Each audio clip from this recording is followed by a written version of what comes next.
당신의 꿈과 직업은 안녕하십니까? 미리 만나보는 생생한 직업의 세계. 길을 찾는 여러분에게 그 해답을 드립니다. 랭킹쇼 자, 위클리! 아, 네. 오늘 같은 주말에는요, 시원한 영화관에서 팝콘을 탁 먹으면서 영화 한 편 보면 참 좋을 것 같은데, 권영찬 씨는 영화관 자주 다니세요?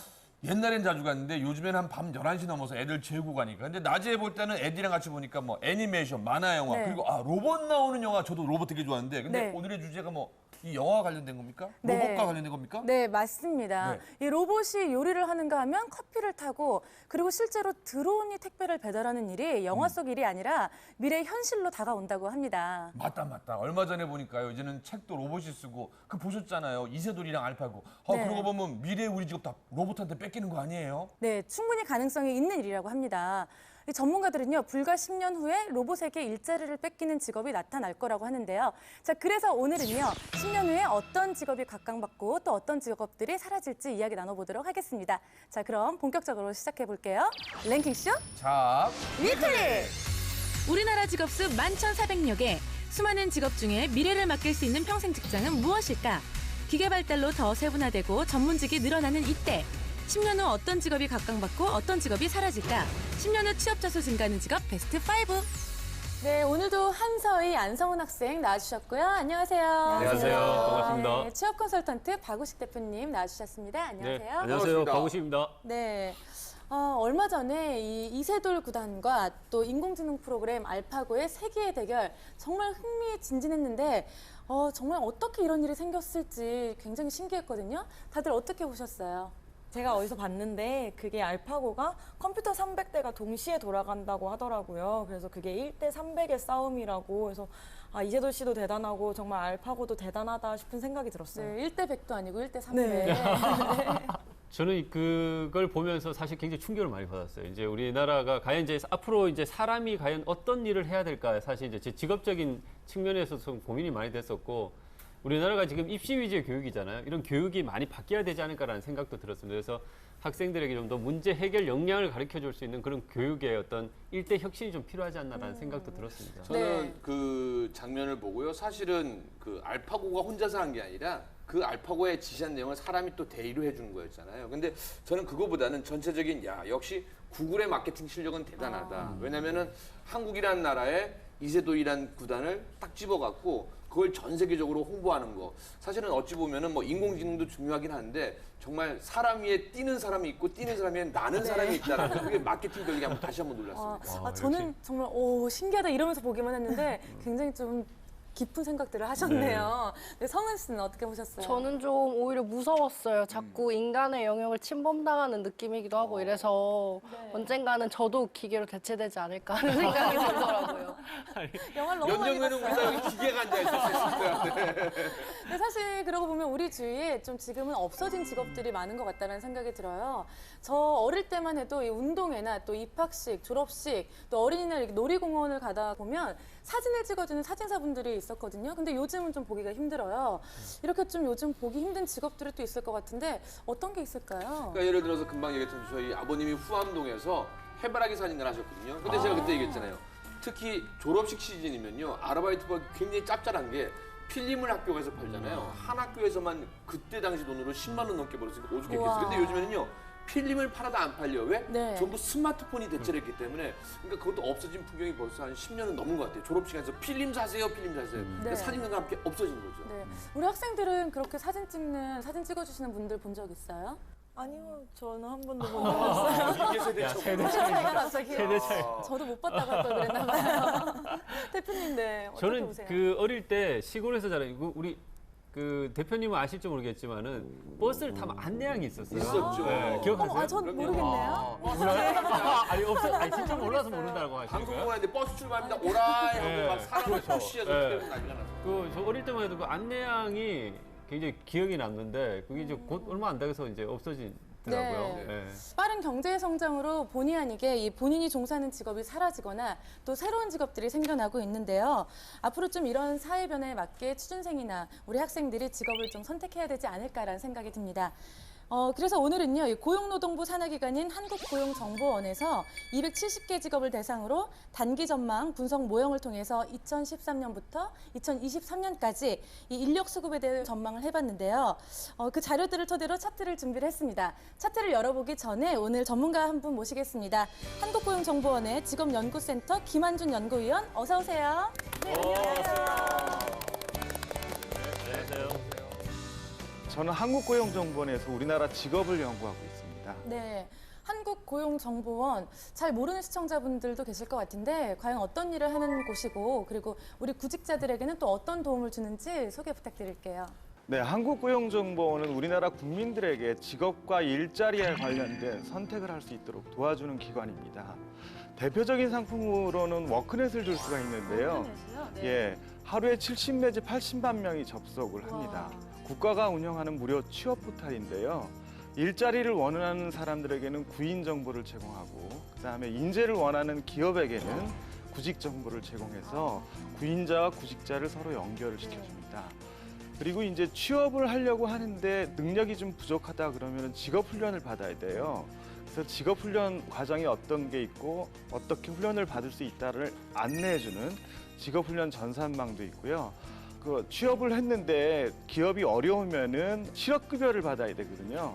그래서 경제적인 충격을 완화하면서 다른 일자리를 찾을 수 있도록 도와주는 고용보험을 또 운영하고 있습니다. 그리고 저는 이제 직업 연구를 하고 있는데요. 우리나라에 어떤 직업이 있고 그다음에 향후에 어떤 직업이 유망하고 그리고 직업에서 필요한 역량들이 무엇이고 그리고 새롭게 구성하는 직업들이 무엇인지를 파악을 해서 국민들이나 청소년들에게 전달하는 역할을 하고 있습니다. 네. 야, 근데 우와. 저는 워크넷 하니까 되게 반가운 게 네. 저희가 가끔요, 이 취준생들이 얼마나 맞으면은 워크넷이 다운됐다는 기사가 종종 이 포털에 뜨거든요, 검색어에. 그만큼 많은 사람들이 이 취업을 원한다는 건데.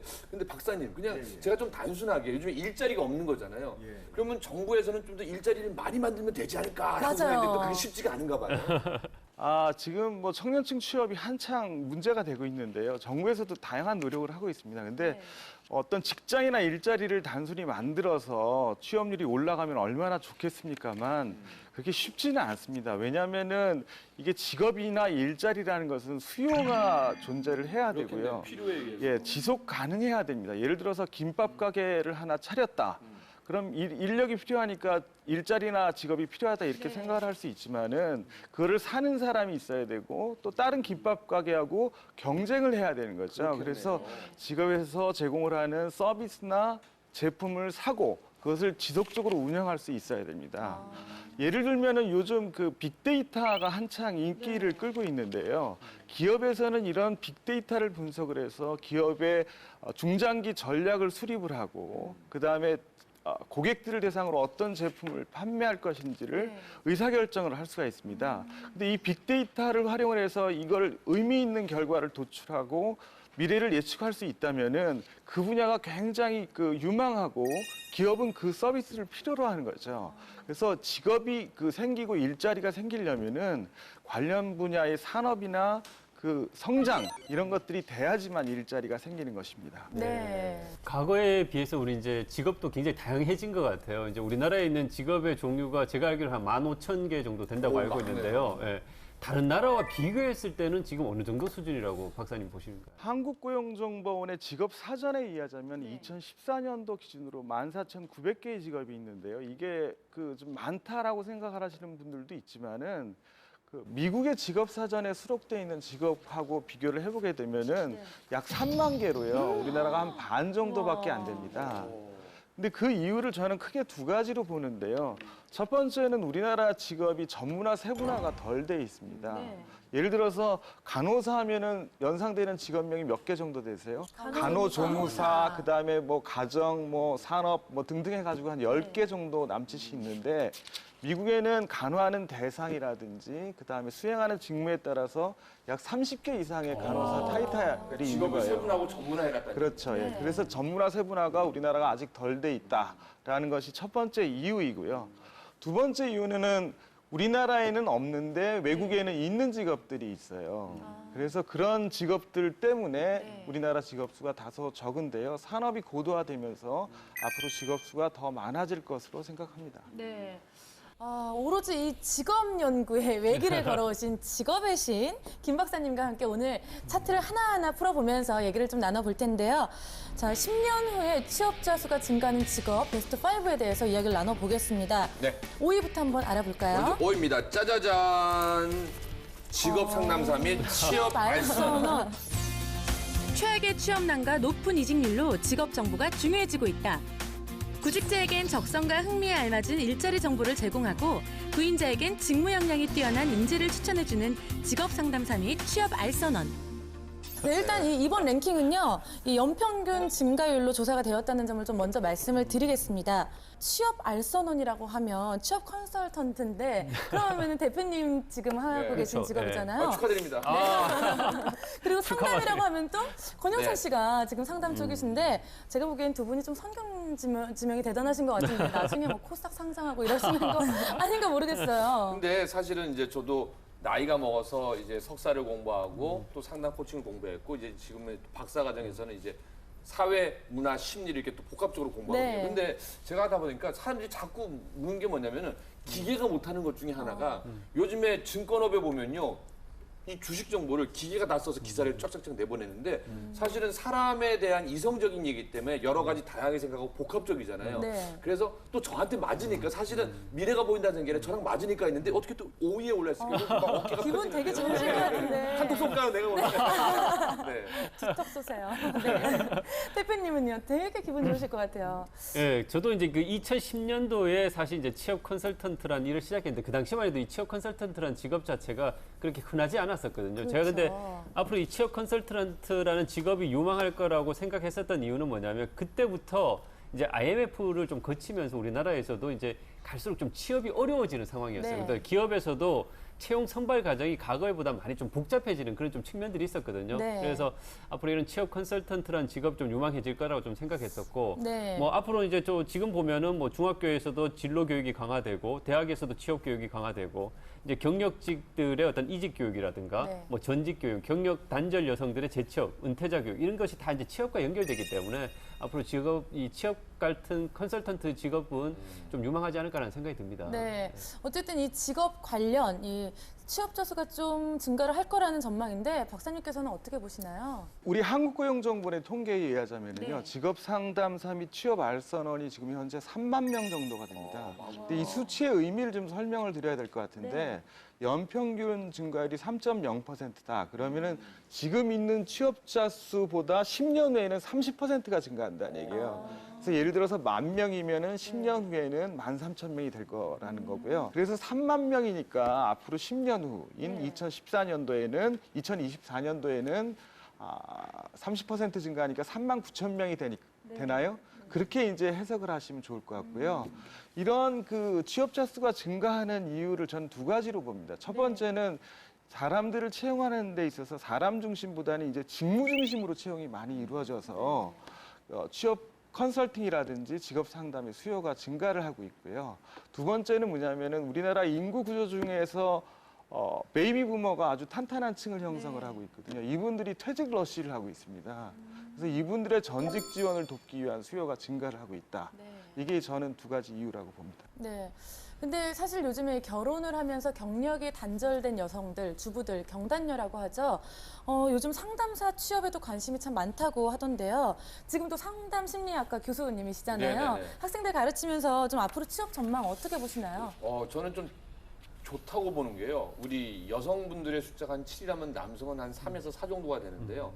그리고 또 최근에 같은 경우에는 각 대학교에서 진로 코칭이라고 해서 당신은 어떤 직업이 맞는지 이렇게 상담해서 그 성향을 따져주는 것도 있거든요. 그리고 또 한 가지는 뭐냐면 아까 얘기하신 것처럼 이제 베이비 부모 세대가 워낙 많다 보니까 은퇴 연구 설계서라고 해갖고 그분들이 창업을 하시게 근데 전부 창업하면 전부 망하는 수가 많기 때문에 그래서 창업뿐만 아니라 이제는 좀 네. 노후의 은퇴와 함께 새로운 직업을 찾으면서 좀 다운에이징이라고 해서 월급은 낮추고 좀 봉사 정량을 높이는 그러다 보니까 좀 취업 전망은 자신만 잘한다면 저는 좋다고 봅니다. 네.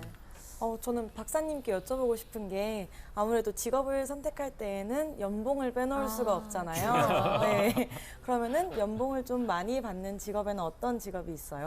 직업 선택하는 이유가 뭐 자기 개발도 있고 사회에 기여하는 것도 있지만 저는 근본적으로 돈 벌기 위한 거라고 굉장히 생각합니다. 솔직하시네요. 네, 그래서 돈을 얼마나 그 직업을 통해서 받을 수 있느냐라는 거는 중요한 정보고요. 맞아. 그런데 저희 그 한국고용정보원에서 817개가 수록돼 있는 한국 직업정보 시스템이라는 것이 있는데요.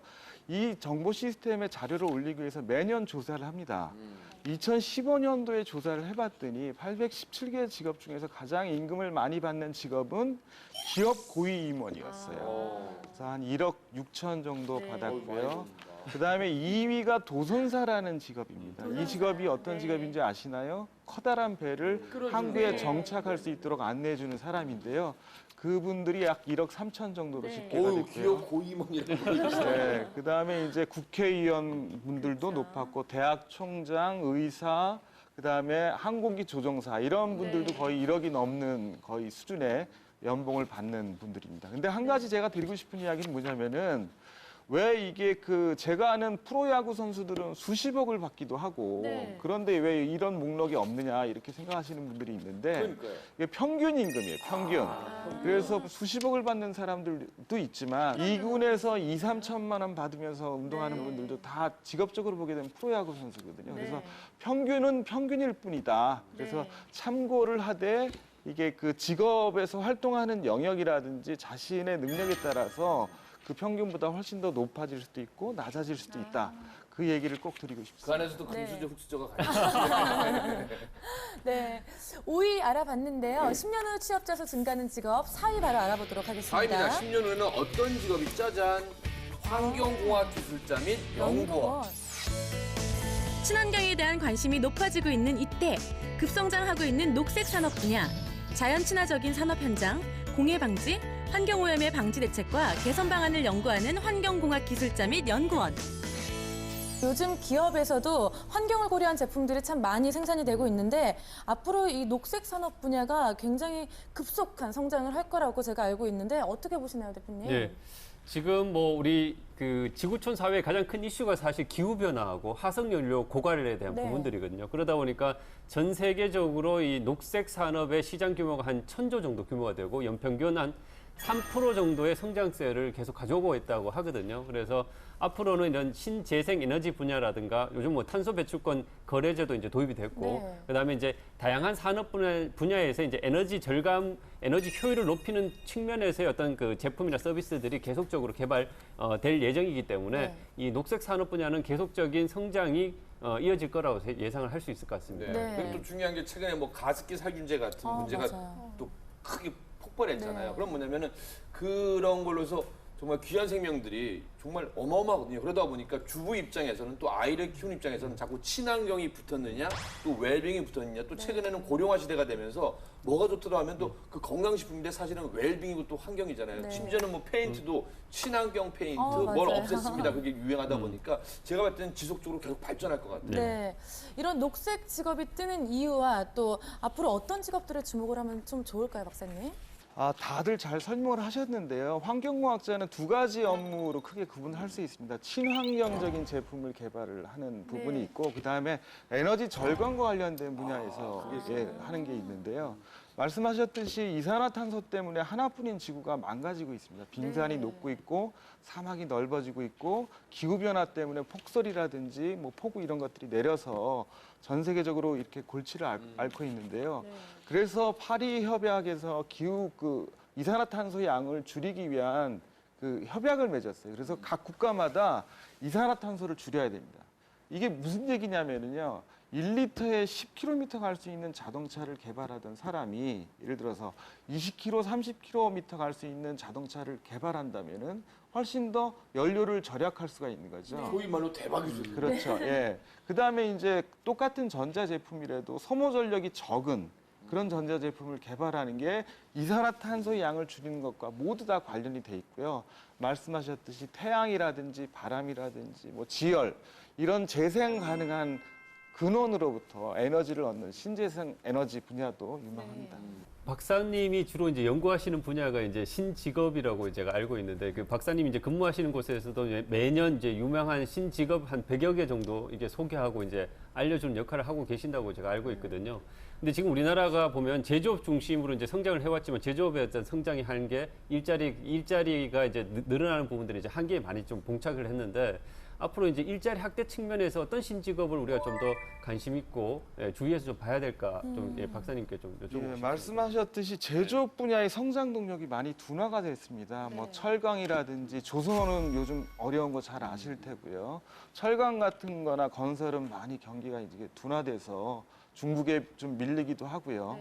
그래서 제조업에서 많은 일자리가 생기기 어렵다 이렇게 예측을 하고 있습니다. 그래서 다른 대안으로 찾고 있는 게 새로운 신직업 서비스 분야에서 그 일자리를 창출하려고 노력을 하고 있는데요. 한국고용정보원에서는 매년 100개의 신직업을 발굴을 해서 이 직업을 확대를 하려면 어떻게 해야 되는지 그런 것들을 이제 보고서로 내기도 하고 정부 부처하고 협의를 해서 발표를 하기도 합니다. 2013년부터 매년 100개의 신직업을 발굴해서 발표를 했는데 이 그 신직업 목록에는 서비스 관련된 직업들이 굉장히 많아요. 그래서 예를 들면은 OECD 국가의 모든 나라의 그 사립탐정, 민간조사원이라는 직업이 있는데 우리나라만 아직 없어요. 그다음에 타투이스트 같은 문신을 해주는 사람도 우리나라에서는 아직 합법적인 근거가 없고요. 뭐 이런 그 서비스 관련된 직업들을 양성화하고 그다음에 정부가 육성하기 위해서 돈을 투여를 하거나 관련 법령을 만들거나 이랬을 경우에 좀 더 많은 일자리가 생길 수 있다. 그리고 이제 서비스 분야에 일자리가 많이 생길 수 있다. 저희는 그렇게 판단하고 있습니다. 근데 박사님 최근에는 또 이렇게 스마트폰이 없으면 모든 일을 못 하잖아요. 그래서 뭐 핀테크 혁명이라고 해서 뭐 최근에 뭐 빅데이터를 수집하는 그런 일자리도 생겼는데 뭐 IT, 인터넷, 게임 이런 쪽으로 앞으로 좀 전망이 유망할 거라는 생각이 듭니다. 직업 세계의 큰 흐름 중에 하나가 ICT가 모든 분야의 감초처럼 스며들 겁니다. 스마트폰 이게 전화기가 아니라 컴퓨터예요, 컴퓨터. 그렇죠. 네, 100만 컴퓨터입니다. 원짜리 컴퓨터. 네, 들고 다니는 컴퓨터입니다. 그래서 이 분야에서 유망한 분야를 보게 되면은 예전에는 인터넷을 통해서 정보를 사람들 간에 주고받고 이랬는데 사물 인터넷은 사람과 사람을 이어주기도 하지만 사람과 사물 혹은 심지어 사물과 사물들끼리 서로 교신하면서 편의를 제공하는 그런 일들이 이루어지거든요. 그래서 사물 인터넷이라든지 뭐 이런 쪽이 굉장히 유망하고요. 그다음에 앞으로 그 컴퓨터에 의존하는 빈도가 더 높아지기 때문에 이런 쪽의 개발 인력도 필요할 것으로 생각됩니다. 아, 저도 궁금한 게 있는데 제가 최근에 취업 박람회를 갔더니 거기 3D 프린터가 이렇게 움직이면서 사람 얼굴도 만들고 그러더라고요. 혹시 3D 프린팅 기술이 나중에 이렇게 직업에 영향을 주거나 하는 게 있나요? 직업 세계에 대단히 영향을 줄 거다 이렇게 예상을 했었어요. 사실 3D 프린터는 나온 지가 굉장히 오래된 기술입니다. 30년 전에 나왔고요. 2012년도에는 세상을 바꾸고 제조업의 혁신을 가져올 것이다. 이렇게 가트너라는 시장 조사 회사에서 예측을 한 바가 있는데요. 근데 저는 아직 조금 좀 잘 이렇게 고려를 해야 될 부분이 있어요. 왜냐하면 시장이 그렇게 크지가 않고요. 상용화되려면 조금 시간이 걸리는 상황이라고 생각합니다. 왜냐하면은 뭐 하나 찍어내려고 하면은요, 그러니까 사람 얼굴 찍어내려고 해도 하루 종일 걸립니다. 거의 이게 찍어놓고 밤새 이렇게 다음날 가야지 나오는 거고요.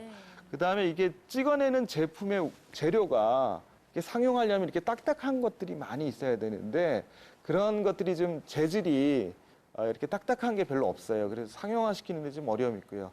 다만 의료 쪽에 사람마다 골격이라든지 구조가 다르니까 그쪽에 맞게 이렇게 수술을 한다든지 시제품을 만드는 데는 굉장히 효과가 있고요. 연구 개발을 하고 이럴 때 역설계하는데 3D 프린팅이 상당히 유용하게 활용이 되고 있습니다. 그리고 물론 집이라든지 자동차 이런 것들을 찍어내기도 한다라는 기사가 있긴 하지만 아직 상용화까지는 저는 좀 시간이 좀 걸릴 거다. 그게 상용화되는 시점에 따라서 직업 세계에 큰 영향을 줄 가능성이 있다 이렇게 보지만 아직은 좀 더 지켜봐야 된다 이렇게 생각합니다. 그러니까 엊그저께 신문에서 중국에서 집으로 드디어 3D 프린터로 만들 때 저도 가격이 봤어요. 얼마 들었다 그런 내용은 싹 빠지고 그냥 이슈는 됐더라고요. 네. 네. 근데 정말 이런 직종들이 우리가 이런 직업들이 생길 거라고 10년 전에 과연 예상을 했을지 저희가 자료를 아주 샅샅이 한번 찾아봤는데요. 10년 전에 발표한 유망 직업 설문조사를 한번 소개를 하도록 하겠습니다. 2006년 4월 취업포털 인크루트와 또 경력개발연구소가 10년 뒤 유망 직업을 선정한 결과를 좀 보면요. 1위가 실버시터였고요. 2위가 다이어트 프로그래머, 3위가 운동치료사, 4위가 폐업 컨설턴트였습니다.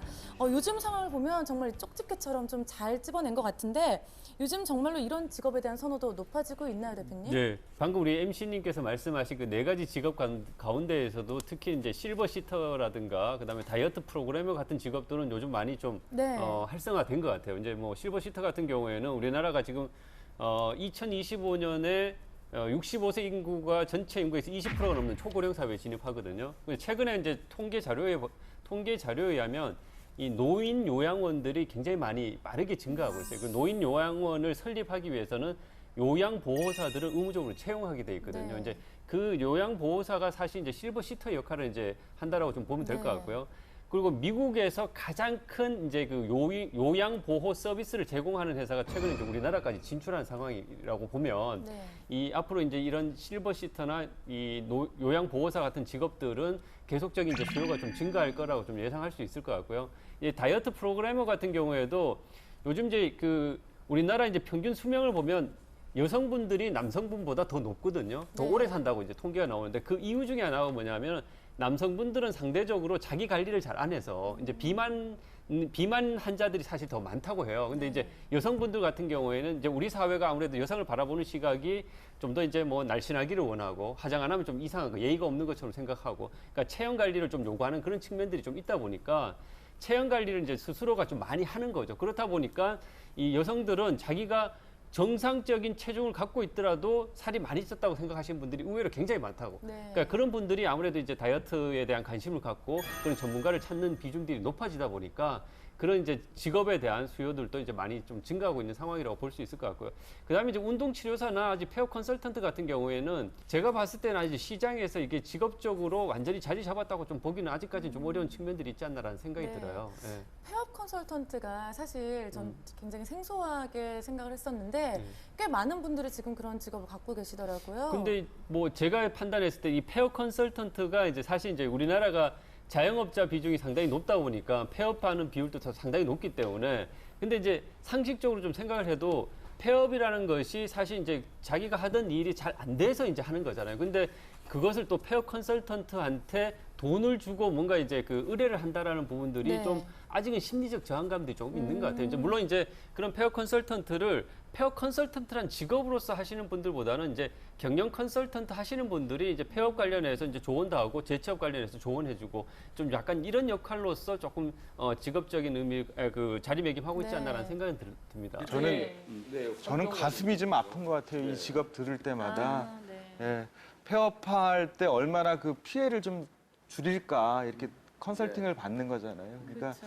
이런 직업들은 좀 활성화되지 않았으면 그런 생각이 네, 그렇네요. 근데 좀 중요한 게요. 10년 전에 지금을 맞춘다라는 게 너는 인생이 어떻게 될 것이다. 이거 좀 무섭기도 한데요. 그럼 박사님, 무릎팍 박사님, 10년 후에는 어떤 직업이 유망치점이 될까요? 좀 알려주시죠. 네. 아, 참, 그때 가봐야 아는 건데요. 예. 근데 저는 이렇게 말씀드리고 싶은 게 세 가지가 있어요. 10년 후에도 이게 직업 세계의 흐름이나 사회 변화, 트렌드상 네. 계속 일자리가 증가할 것 같냐, 이런 판단을 먼저 해보시고, 그 다음에 아까 말씀하신 그 임금 부분도 보고, 네. 그리고 이게 내가 좋아하고 잘할 수 있느냐, 적성 부분도 이렇게 보고요. 세 가지를 함께 봐야 됩니다. 이게 적성이나 이렇게 흥미 이런 부분들은 개인적인 부분이지만 제가 봤을 때 직업 연구하는 사람 입장에서 봤을 때 향후에 유망할 분야는 저는 이제 두 가지로 이게 크게 구분을 하고 싶어요. 하나는 첨단 분야 계속해서 유망할 거다. 그래서 인공지능, 빅데이터, 클라우딩, 그다음에 사물 인터넷 계속해서 활용도가 증가할 거고요. 또 한편으로 이렇게 첨단 과학이 발달을 하면서 기계가 혹은 컴퓨터가 못하는 사람 냄새 나는 직업들이 또 뜰 거다. 이렇게 생각을 해요. 그래서 상담이라든지 사람들을 치료하거나 보듬거나 이런 쪽 직업들도 저는 계속해서 괜찮을 거다 그렇게 봅니다. 네. 어쨌든 여러 통계와 또 연구 데이터를 토대로 저희가 이 선정한 유망 직업이니까 10년 후에 아무래도 좀 거의 실현 가능성이 있다고 보면 될 것 같습니다. 4위 알아봤는데요. 3위 바로 알아보도록 하겠습니다. 10년 후 유망 직종 증가의 직업은 피부 미용 및 체형 관리사. 자신을 위해 미에 투자하는 사람들이 점점 증가하고 있다. 자기 관리의 일부가 된 외모. 이제 직장인들에게는 하나의 경쟁력으로 자리 잡고 있는데 인기 급상승. 뷰티 관련 업종의 전망은 어떨까? 3위는 피부 미용사 및 체형 관리사. 사실 저 같은 경우에는 미용실을 좀 자주 가는 편인데 요즘은 남자분들도 경락이라던가 뭐 전신 마사지를 받는 분들도 있고 주기적으로 미백 관리를 좀 받으시는 분들도 있는데 근데 우리 학생분들은 아무래도 수입이 좀 없는 편이잖아요. 네. 관리받기에는 좀 자금이 부족할 것 같다는 생각이 드는데 네. 그래도 혹시 받는 관리가 있다면 어떤 게 있을까요? 근데 저 같은 경우는 좀 공부를 하거나 오래 앉아 있는 시간이 많다 보니까 등이랑 이제 허리랑 어깨가 엄청 결려요. 그래서 마사지를 너무너무 받고 싶은데 또 말씀하신 것처럼 자금이 그쵸? 안 되니까 자주 받지는 못하고 다음에 저 갈 때 한번 따라오세요. 네. 해드릴게요, 제가. 네, 그래서 해드릴게요. 가끔 이제 엄마 가실 때 네. 쫓아가서 이제 엄마 찬스를 쓰기도 하죠. 아, 네. 성은 씨는 외모에 좀 투자를 하는 편이에요? 저는 이렇게 조금씩 하고 있는데요. 저 내일도 안 그래도 친구랑 속눈썹 받으러 가기로 했었거든요. 연장. 네, 네. 렌즈도 컬러 렌즈 낀 것 같은데. 네. 그런 거 네. 부담이 크게 되지 않는 선에서는 열심히 하고 있어요. 지금 머리도 이렇게 네. 염색한 거 아니에요? 네, 맞아요. 많이 하셨네. 많이 했네요. 제가 좀 배워야 될 것 같아요. 근데 요즘 이 젊은 취준생이나 구직자들 이렇게 미용에 관련된 직업에 관심이 좀 많은 편인가요, 대표님? 예, 굉장히 관심이 많고 사실 우리나라에서 지금 뭐 여러 가지 경기가 어렵다는 얘기를 많이 하지만 우리나라에서 가장 핫한 산업 분야 중에 하나가 이제 화장품 산업이거든요. 그러니까 지금 우리나라 통계에 의하면 화장품 회사가 몇 개인 줄 아세요? 약 지금 한 네. 8,450개 이렇게 많아요? 예, 요즘 그 화장품 신설법인데 왜냐하면은 화장품 회사가 자기가 직접 제조 공장을 갖고 있지 않아도 OEM으로 할 수 그렇죠. 있죠. OEM이나 ODM을 통해 가지고 네. 기획력만 있고 좋은 이제 그 개발력만 있으면 화장품 회사를 좀 손쉽게 진입 장벽이 그렇게 높다고 보지 않거든요. 네. 근데 이제 뭐 중국이나 동남아 쪽에서 우리나라 화장품에 대한 인식이 굉장히 좋다 보니까 화장품 쪽에 아무래도 기회가 저는 많이 있을 거라고 생각을 합니다. 그래서 저는 뭐 이제 헤드헌터 관련 일도 좀 하고 있지만은 실제로 화장품 회사에서 상품 기획자나 개발자, 마케팅, 온라인 마케터 이런 쪽 직무 분야 쪽으로 상당히 채용이 실제로 많이 이루어지고 있거든요. 네. 그리고 제가 최근에 또 좀 재밌게 봤었던 유튜브 영상이 뭐냐면 여러분 아실지 모르겠지만 그 메이크업 아티스트 중에 폰이라는 분이 계세요. 아, 네, 알아요. 굉장히 유명하시더라고요. 네. 이분이 지금 우리나라는 아직 메이크업 아티스트에 대한 인식이 그렇게 뭐 사실 좋아진 건 아니지만 중국에 가면 거의 뭐 팬층이 굉장히 두터울 정도로 아주 유명세를 타고 네. 있거든요. 그래서 최근에 이런 이제 피부 미용이라든가 체형 관리 이쪽은 기업 브랜드 학과들도 생겨나는 추세예요. 예를 들어 뭐 약손명가, 뭐 미용과.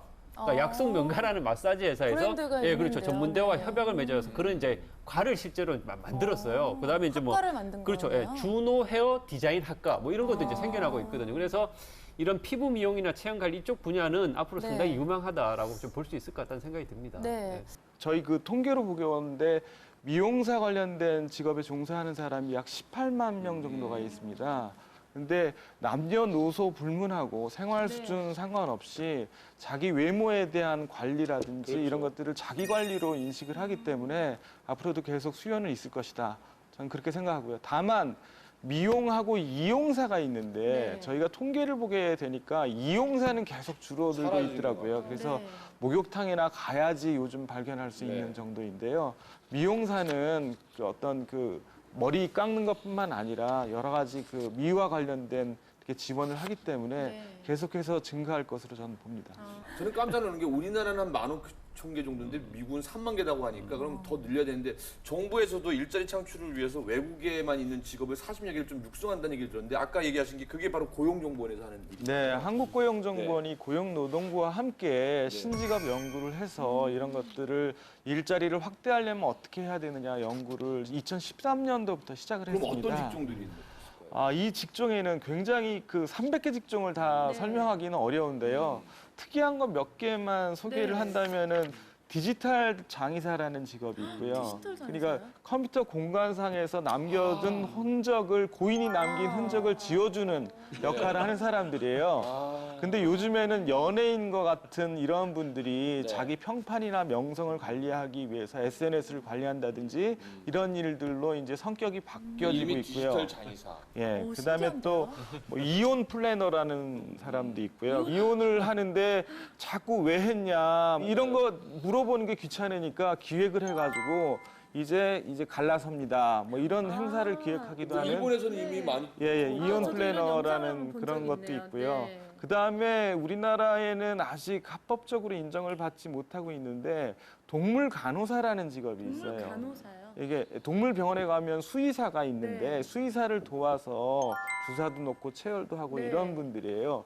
미국 같은 경우에는 약 8, 9만 명이 존재를 합니다. 그래서 우리 쪽에서는 아직 도입이 안 됐는데 이 직업이 도입이 되게 되면은 약 한 7천 개의 일자리가 생길 수 있지 않을까 이렇게 추정을 하고 있고요. 네. 그 밖에도 도로교통안전유도원, 보조교사, 운동치료사, 네. 뭐 음악치료사 이런 직업들에서 이제 일자리가 생기게 되면 신직업이 형성이 되게 되면 많게는 뭐 수만 개, 적게는 수천 개의 일자리가 생길 것으로 그렇게 추정하고 있습니다. 굉장히 좀 생소하면서도 재밌는 직업들이 많은 것 같은데 아까 이혼 플래너 말씀하셨잖아요. 제가 예전에 어떤 동영상을 봤는데 외국에서 이혼을 한다는 걸 공표를 하기 위해서 뮤직비디오처럼 여자가 나와가지고 네가 나한테 이렇게 했기 때문에 내가 이혼을 하는 거에 대한 내용들을 이렇게 다 스토리를 만들었더라고요. 근데 남편이 처음에는 자기를 위한 이벤트인 줄 알았다가 이제 이혼하자라는 걸 보고 깜짝 놀랐던 영상을 본 적이 있는데 근데 또 대표님 이직에 또 일가견이 있으시잖아요.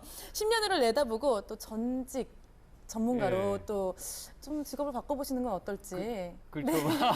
근데 우리 이제 박사님이 이제 나오셨으니까 네. 제가 좀 부탁드리고 싶은 건 뭐냐면 제가 이제 직접 그 대학생들 취업을 좀 지도를 하는 상황에서 이제 있다 보니까 학생들이 사실 그 기업 내에서의 직무라든가 직업에 대한 이해도가 굉장히 낮거든요. 그러니까 이제 이런 부분들이 이제 물론 이제 그 고용정보원에서도 다양한 형태로 이제 홍보하거나 교육을 통해서 알려나가고 있는데 조금 더 적극적으로 좀 이루어질 수 있는 부분들이 좀 필요하지 않을까. 왜냐하면은 네. 굉장히 유망하고 괜찮은 직업이 있는데도 불구하고 몰라서 접근을 못하는 상황들이 상당히 많다라고. 물론 이제 현재 우리나라 직업이 15,000개인데 앞으로 더 늘어날 네. 거란 말이에요. 그러면 그런 직업들을 개인에게 그 사람에게 맞춤형으로 좀 알려줄 수 있는 이런 직업 큐레이션 전문가가 좀 뜨지 않을까라는 생각도 저는 개인적으로 듭니다. 네. 근데 한국고용정보원이 최근 국내 직업 400여 개 가운데 자동화로 대체된다. 그럼 지금 없어질 수 있는 직업이 있다라고 얘기를 한 걸 제가 얼핏 본 것 같은데 어떤 것들이 있을까요? 저희 동료 박사가 네. 분석을 해서 발표를 한 건데요. 네. 400개 직업에서 사람들과의 그 의사소통이라든지 그 소통 이런 것들이 얼마나 자주 일어나고 정교한 동작이 필요하냐 뭐 이런 것들을 이제 항목을 넣어서 네. 네. 분석을 했어요. 그랬더니 단순 반복적이고 그다음에 정교한 동작이 필요 없으면서 사람들과의 대화라든지 소통 이런 것들이 필요 없는 직업들이 사라질 확률이 제일 높다. 네. 그래서 그런 직업들에는 콘크리트공, 격리사무원, 주유원 뭐 이런 직업들이 선정이 된 걸로 알고 있고요. 반면에 또 컴퓨터나 자동화에 의해서 대체되기 어려운 직업들도 거꾸로 이렇게 발표를 했는데 그런 쪽에는 이제 예술 관련된 직업들 거꾸로 이제 사람들과 이렇게 대화를 하거나 상담을 하거나 이런 직업들이 많았습니다. 그래서 예를 들어서 누구는 그렇게 얘기를 합니다. 앞으로 말벗도 해주고 파출부도 로봇가 해줄 수 있다. 이렇게 생각하는 사람들도 있지만 사람이 하는 것만큼 그렇게 맛깔스러운 맛은 나지 않을 것 같고요. 최근에 제가 자료를 봤는데 그 로봇하고 사람하고 피아노 경연대회를 했대요. 근데 피아노의 그 박자라든지 음을 아주 오랫동안 정확하게 치는 거는 로봇이 훨씬 더 정확했다고 합니다. 사람은 2번인가 틀렸다고 하고요. 그럼에도 불구하고 아직까지 그 피아니스트가 그 연주를 하면서 담는 혼 칠때 막 이런 것들은 관객들에게 확실히 그게 더 효용성이 있는 것 같아서 만장일치로 인간이 더 낫다 이렇게 평가를 했다고 하는데요. 네. 앞으로 저는 문화예술이라든지 뭐 상담, 복지 이런 쪽은 여전히 로봇이나 뭐 인공지능 이런 걸로 대체하기는 어렵다. 근데 좀 아무래도 이렇게 로봇, 기계가 대신하게 되면 좀 인간미가 떨어진다는 생각이 들긴 하거든요. 안 그래요, 서희 씨? 네, 맞아요. 근데 아까 말씀하신 것처럼 좀 그 예술혼 이런 게 바로 인간미잖아요. 그렇죠. 그래서 박사님께서 말씀하신 그런 예술 분야는 앞으로도 로봇은 할 수 없고 인간만 할 수 있는 분야로 남아 있을 것 같다는 생각이 그럼 들었어요. 또 그 네. 외에 또 어떤 것들이 있을까요? 저는 근데 그 미래학자들이 앞으로 컴퓨터나 인공지능 때문에 많은 직업들이 사라질 것이다 이렇게 예측을 하는데요. 사실 근거는 없어요. 제가 봤을 때는. 이거 뭐 직업 연구하는 사람 입장에서 보게 되면 직무가 굉장히 다양하게 있거든요. 어떤 직업에 하나만 하는 게 아니라 여러 개의 직무가 1부터 20까지가 있는데 그 중에서 몇 퍼센트, 일부만 컴퓨터나 인공지능으로 대체될 수 있기 때문에 직무의 성격이 바뀌는 그런 확률이 전 높다. 네. 그래서 그 외국의 한 연구를 보게 되면은요, 수행 직무 전체가 대체될 확률이 있는 직업은 전체 100개 직업 중에서 한 서너 개밖에 안 된다. 이렇게 얘기하는 것도 많이 봤습니다. 그래서 수행 직무의 그 내용이 바뀌고 그다음에 다른 직업에 하는 활동과 융합이 되고 이런 확률이 전 높아진다고 생각합니다. 네. 이렇게 좀 앞으로 일자리가 늘어나는 유망 직업이 있는가 하면 또 10년 후에 사라질 직업에 대한 전망도 많이 나오고 있는데요. 한국직업능력개발원이 직업 전문가 2,725명을 대상으로 10년 후 추락할 직업에 대해서 설문조사를 했습니다. 과연 어떤 직업들이 10년 후에 추락을 할 거라고 예상을 하세요? 제가 한번 생각을 해봤는데 아무래도 단순 그런 반복 작업을 요하는 직업이 쉽게 대체되지 않을까 네. 싶었어요. 성은 씨. 저는 사람이 하다가 다칠 수 있는 일들을 하는 직군들이 아마 대체되지 않을까 싶어요. 네. 대표님 어떤 저는 이제 직종들이 네. 경비원 분들이 경비원이요? 예, 좀 대체되지 않을까. 왜냐면 이제 어. 요즘 이제 아파트 같은 데 보면 이제 그 네. 자동화 시스템에 의해 가지고 이제 많이 이제 그 지난 그리고 최근에 보면 아파트 단지 내에서도 경비원들이 이제 줄이는 것 때문에 굉장히 이슈가 많이 되고 하고 있거든요. 네. 10년 후쯤에 되면은 좀 사라질 직업에 속하지 않을까라는 생각이 듭니다. 네, 제가 이 말씀을 드리겠습니다. 어떤 직업들이 있었냐면요. 5위가 바로 항공기 객실 승무원이고요. 4위가 아나운서와 리포터. 갑자기 충격적이네요. 3위는 중고등학교 교사, 2위는 우편물 집배원입니다. 저 2위까지 말씀을 드렸는데요. 10년 후 사라질 수도 있는 직업 1위는 바로 대학 교수라고 합니다. 근데 사실 대학 교수하면 현재 굉장히 유망한 직업인데 이게 왜 시대가 바뀌면 인기가 없는 직업이 되는 건지 굉장히 제가 생각할 때는 20대가 되고 싶은 직업 중에 하나가 또 교수이기도 하잖아요. 이런 전망에 대해서 우리는 어떻게 좀 대처를 해야 좋을까요, 대표님? 그러니까 요즘 이제 그 젊은 친구들이 이제 소위 말하는 현재 기준으로서 유망한 직업에 너무 초점을 맞춰서 자기의 어떤 진로 계획을 수립하는 부분들에 대해서는 한번 좀 생각을 해봐야 될 부분들이 있다고 생각해요. 왜냐하면 미래의 어떤 직업 환경들이 굉장히 빠르게 변하고 있기 때문에 그런 직업 환경에 있어가지고 현재 유망하다고 하는 소위 말하는 사자 들어가는 직업이 앞으로 10년 후에도 계속 유망할 것이냐에 대한 부분들은 확신할 수 없다라는 거죠. 그래서 네. 저는 이제 그 20대 특히 이제 취업을 준비하시는 분들이 세 가지 측면에서 좀 앞으로 미래 사회에 좀 대비를 했으면 좋겠어요. 첫 번째는 네. 뭐냐면은 앞으로는 제가 봤을 때 이 직업이나 이런 직업의 어떤 수명도 굉장히 짧아지고 또 한 사람이 한 가지 직업만 하는 그런 시대는 또 아닐 거라고 저는 생각해요. 한 사람이 굉장히 여러 가지 역할을 네. 하는 그런 이제 좀 시대가 되지 않을까라는 생각을 또 하기 때문에 자기 PR에 좀 익숙해지는 연습들을 좀 하고 아까 이제 SNS 평판 관리사라는 직업도 유망 직업으로 나왔지만 SNS란 도구들이 굉장히 많이 활성화될 가능성이 많다. 거기에 좀 익숙해지는 것이 좀 필요하지 않나라는 생각이 들고요. 네. 그다음에 이제 인공지능이나 이런 기술적 변화들에 대비해서 요즘에 이제 뭐 조기 코딩 교육도 이루어지고 있지만 컴퓨터 교육이라든가 기본적 컴퓨터 지식을 좀 갖추는 것이 좀 필요하다고 생각을 네. 합니다. 그러니까 이런 노력들이 미래 사회 변화에 조금 더 능동적으로 대비할 수 있지 않을까라는 생각이 듭니다. 근데 지금 제가 1인 한 4역, 5역 하거든요. 근데 리포터 MC 없어졌죠. 네. 열심히 공부해서 대학 교수 된 지 교수. 2년밖에 안 됐는데 없어졌죠. 3년 남았네. 근데 야. 사실 이 10년 후에 사라질 직업이 아니라 10년 후에 사라질 수도 있는 직업이라는 점 좀 생각을 하면서 들어주시면 좋을 것 같습니다. 저희가 얘기한 것 외에도 박사님께서 생각하실 때 이런 직업들은 좀 줄어들 수도 있겠다 하는 직업이 있으면 어떤 게 있을까요? 이미 사라진 직업 아까도 뭐 그 말씀하시는 것 같은데요. 컴퓨터 워드 프로세서가 보편화되면서 타이피스트라는 직종이 예전에 사라졌고요. 없어졌다. 인쇄소에서 책을 찍기 위해서 이렇게 글자를 찝어내던 식자공이라는 직업도 사라졌어요. 예. 그리고 볼링장에 옛날에 갔을 때는 이렇게 핀 세워주는 핀 세터 이런 사람들도 다 자동화돼 있고요. 그다음에 앞으로 제가 이렇게 보면은 고속도로에서 요금 징수하시는 분들이 있죠. 그분들이 이제 모든 차에 하이패스가 장착이 되면서 그분들이 필요가 없게 돼서 실제로 급감하고 있고 2017년도부터는 무인 톨게이트를 운영하겠다 이렇게 발표한 것도 봤거든요.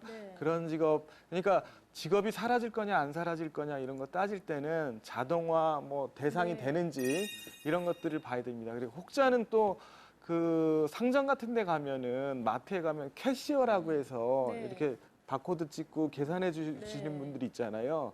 그게 다 이렇게 태그가 붙어서 나가면서 자동으로 그냥 계산될 수도 스캔이 있다. 되는 그게 이제 그 단가만 맞으면은 하시라도 없어질 수 있는 직업이다. 이렇게 예측하는 사람도 있습니다. 네. 자, 계속해서 2위 바로 알아보도록 하겠습니다. 짜잔 2위입니다.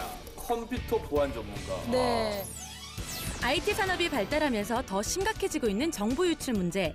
유출된 정보가 범죄에 악용되는 등 피해 사례는 늘어만 가는데 이러한 해킹의 위협으로부터 네트워크 안의 정보를 안전하게 지켜주는 컴퓨터 보안 전문가. 아무래도 이 인터넷, 컴퓨터 분야가 좀 발전을 하면서 해킹이나 정보 유출에 대한 대비를 좀 해야 될 텐데요.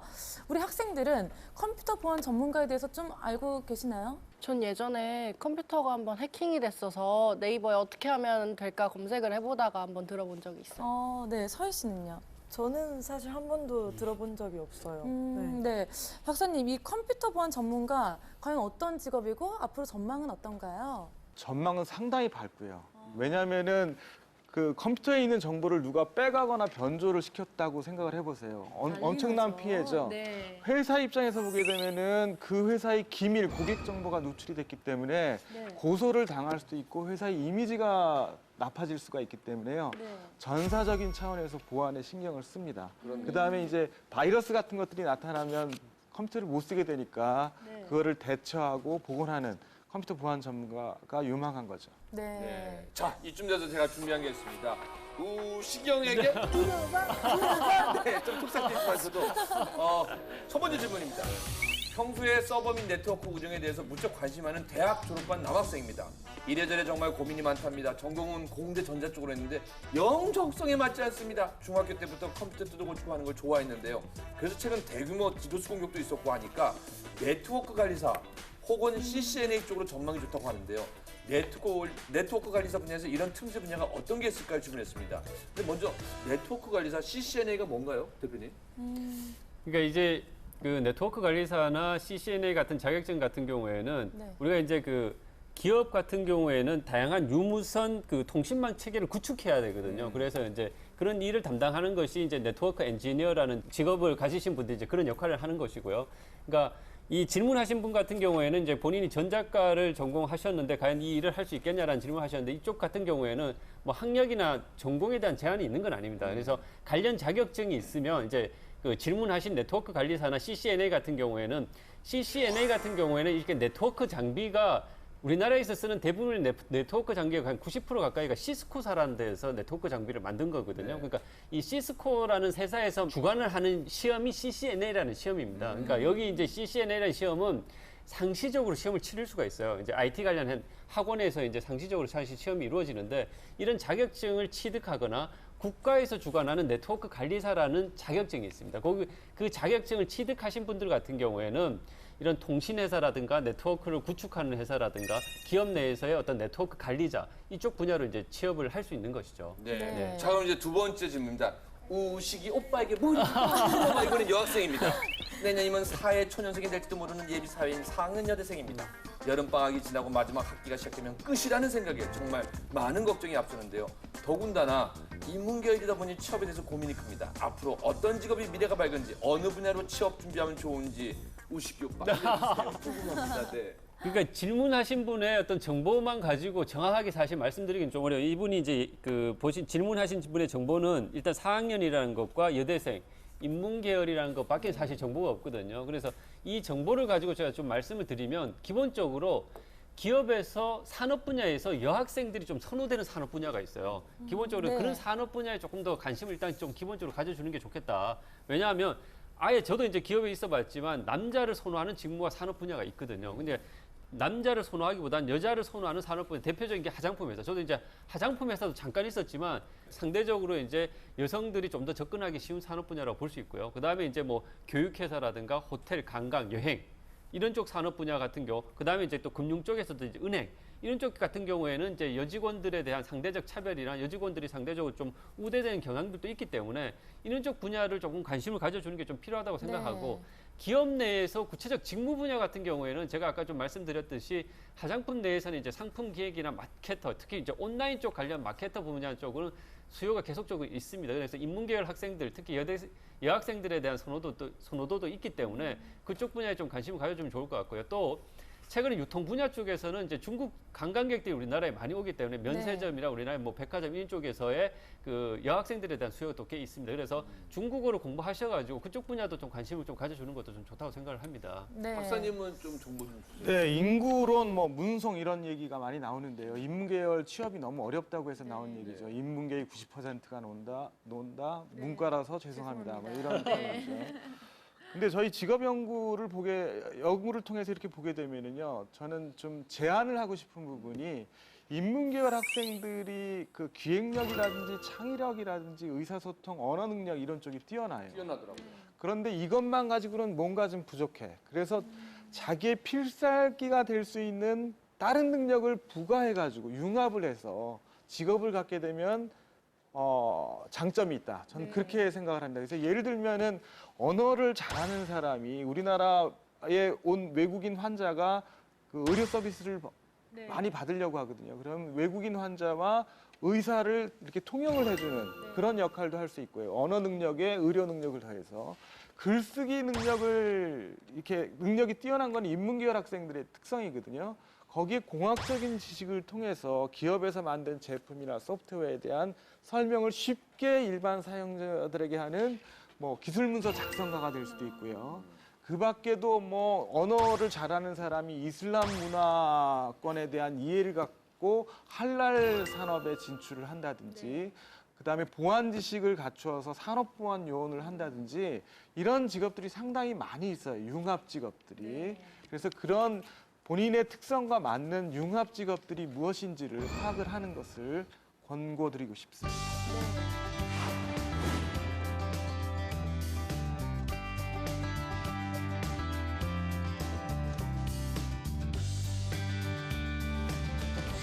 자, 10년 후에 어떤 직업이, 어떤 직종의 취업자 수가 증가를 할지에 대해서 이야기 나눠보고 있는데요. 자, 2위까지 알아봤고요. 1위 바로 알아보도록 하겠습니다. 그중 1위입니다. 짜잔, 생명과학 연구원. 인체 전문가, 동물 전문가 등 살아있는 생물체를 관찰하고 연구하는 생명과학연구원. 과학 지식을 응용하여 농업, 의학 등 다양한 산업에 접목시킬 수 있다는데 논리적이고 분석적인 사고가 중요한 생명과학연구원의 전망은? 사실 이 생명과학 기술은 인구 노령화에 따라서 이 건강에 관한 관심이 높아지고 또 바이오 산업이 성장을 하면서 이 분야의 인력 수요가 꾸준히 높아질 거라고 하는데 박사님 이런 점에 대해서는 어떻게 보시나요? 저는 생명과학연구원이 주는 효용 가치 이런 것들을 따졌을 때 유망할 수밖에 없다라고 생각을 하는데요. 예를 들어서 고령화가 많이 진행이 되면서 뭐 시력이나 청력이나 관절이 나쁜 사람도 있고 요즘 또 치매 환자들이 많이 생기고 있잖아요. 그래서 그 원인을 밝히고 방지를 할 수 있는 제품이라든지 약을 만들게 되면 우리 생활을 윤택하게 하고 삶의 질을 높이는 데 크게 기여할 수 있다는 거죠. 그래서 이 분야에 사실 많은 연구 개발 투자도 하고 있고요. 사람들도 많이 늘고 있습니다. 또 하나 특징은 뭐냐면은 생명과학 분야가 다른 분야하고 융합을 해요. 특히 IT 분야하고 융합을 해서 어떤 효용 가치를 극대화할 수 있는 그런 제품들을 만들어내는데요. 예를 들면은 전자코 개발자라는 게 있어요. 냄새를 기가 막히게 만든 기계. 그래서 어떤 특정 질병하고 관련된 냄새를 변별할 수 있다면은 의료 진단을 정확하게 할 수 있는 거죠. 뭐 지금 현재로서는 가스 누출이라든지 마약 탐지 이런 쪽에 사용되고 있는데요. 이런 그 첨단 분야하고 융합을 함으로써 일자리가 많이 생길 것으로 생각합니다. 네. 근데 뭐 요즘에 워낙 이제 뭐 중학교에서도 뭐 자율학기에서 뭐 진로 코칭이니 자기 성향에 대해서 알아보는 게 많은데 우리 박 대표님이 보시기에는 앞으로 우리 좀 이렇게 직업에 대해서 갈팡질팡하는 청소년들이나 네. 또 우리 취준생 대학생들을 위해서 좀 조언 좀 해주셔야 될 것 네. 같은데요. 대표적인 미래학자죠. 엘빈 토플러가 이제 죽었다는 기사를 봤는데 그분이 이제 했던 얘기 중에 가장 제가 기억 남는 건 뭐냐면 우리 한국 학생들은 굉장히 열심히 공부를 하는데 미래 사회에 쓸모없는 지식을 쌓기 위해 너무나 많은 시간과 비용을 투자를 한다. 이런 제가 이제 내용의 글을 읽었었던 적이 있는데 조금 저는 이제 그 최근에 좀 인상 깊게 좀 봤던 제도가 뭐냐면 영국 같은 경우에는 갭 이어라는 제도가 있어요. 이거 뭐냐면은 그러니까 대학을 진학하기 전에 자기의 적성을 찾기 위해서 다양한 활동을 권장하는 제도예요. 한 1년 동안은 뭐 인턴도 해보고 뭐 대외 활동도 봉사 경험도 해보고 이제 자기 주도적으로 여러 가지 경험들을 이제 쌓아보는 거죠. 그러니까 그런 이제 제도들을 시행한 결과 영국 같은 경우에선 대학 중도 포기자라든가 이런 부분들이 굉장히 많이 떨어졌다고 하거든요. 그래서 다양한 선진국에서도 이런 제도를 사실 도입하고 있는데 저는 이제 직업을 선택하는 이제 그 취업 준비생들이나 대학생 앞으로 이제 대학을 진학할 고등학생 분들에게 좀 드리고 싶은 얘기는 좀 더 적극적인 경험을 통해 가지고 자신의 네. 적성을 좀 찾는 노력들을 많이 하는 것이 좀 필요하지 않을까라는 생각이 듭니다. 네. 직업에 대해서 좀 끊임없이 고민을 하고 있는 분들에게 좀 한마디 부탁드릴게요. 직업 세계의 큰 흐름 메가 트렌드를 읽는 게 굉장히 중요하다. 그 말씀 드리고 싶고요. 그다음에 또 한 가지는 모르는 직업은 선택할 수가 없습니다. 아는 직업이 많아야지 선택할 수 있는 풀이 넓어지거든요. 그래서 다양한 직업들에 대해서 탐색하고 그중에서 하나의 직업을 열심히 준비하시기를 당부드립니다. 네. 박사님 오늘 좋은 시간 내주셔서 감사드립니다. 고맙습니다. 감사합니다. 네. 오늘 함께한 서희 씨 그리고 성은 씨 어떠셨어요? 소감 좀 말씀해 주세요. 저는 오늘 너무 많은 직업을 들어서 약간 헷갈리긴 하는데 더 공부를 해서 꼭 좋은 저한테 잘 맞는 곳에 취직해야겠다는 생각을 했습니다. 네. 서희 씨는요?